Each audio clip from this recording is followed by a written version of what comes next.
राधे राधे। आपके चरणों में कोटि कोटि प्रणाम। खुश रहिए। मैं बचपन में ही विधवा हो गई थी, फिर भी मैं दो रास्ते से बहुत शांति से जीती हूँ।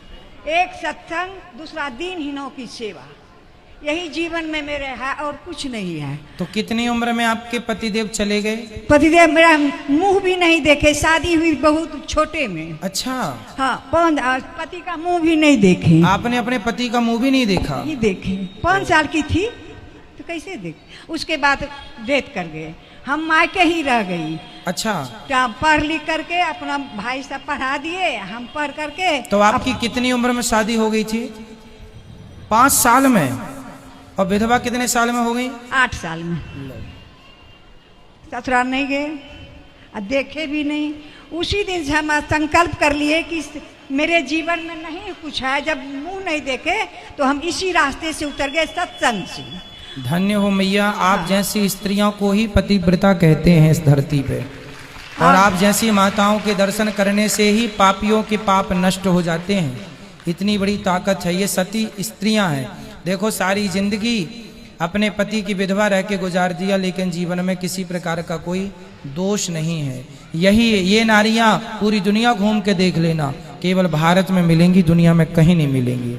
यही है भारत का गौरव, यही है भारत, जहाँ संयम है, जहाँ धैर्य है, जहाँ कोई विषय वासना नहीं है। ये किसी साधु, किसी संत, किसी सन्यासी से कम नहीं है, ये तपस्या है। हम सत्संग से जो जुड़ गई ना, इसीलिए कहीं किस पर ध्यान नहीं गया गुरुजी। जी मैया। और जो भी आए मेरे जीवन में दुखी, दीन दुखी।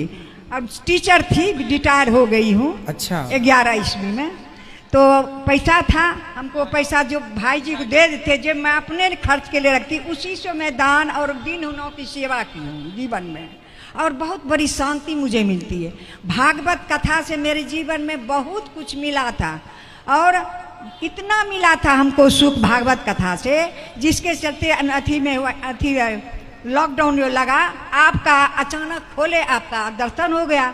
मैं उसी दिन से इतना लग्न में हूँ कि आपसे के द्वारा मुझे बहुत बड़ी जो अधूरी थी मेरी शिक्षा सत्संग से, वो पूरी हो गई। और पूजा पाठ में इतना मुझे लगन है कि उसका हम वर्णन भक्त बिहारी जी करेंगे, हम क्या करेंगे। अब जहाँ सत्संग होता था वहाँ चली जाती थी, बहुत दूर दूर। रात में होती थी, सुन करके चली आती थी, सुबह स्कूल जाती थी। अब तो मैं घर में रहती हूँ, तो वहाँ की उम्र तो गिर गया, 75 साल की हूँ। और लगता है कहाँ जाएंगे अब सत्संग सुनने। आपका जो टीवी पर खोल कर डेली कुछ नहीं, हमको कुछ है अब जो एक कथा, आपका कथा सुनती हूँ, और जो आप बताए हैं उस मार्ग पर चलती हूँ। पूजा पाठ जितना विधि विधान है वही हम करती हूँ। मुझे जीवन में बहुत बड़ा सुख है। दुखी मैं नहीं हूँ, कि विधवा हूँ, और कम कोई मुझे कुछ चाह नहीं हुआ जीवन में। मेरे लायक कोई सेवा हो तो बताइए, मैं क्या आपकी सेवा करूँ? कोई आप जो आज्ञा करेंगे मैं आपकी सेवा करूँगा। सेवा तो यही आशीर्वाद दीजिए कि इसी लगन से मेरा आशीर्वाद तो आप दीजिए मेरी माँ।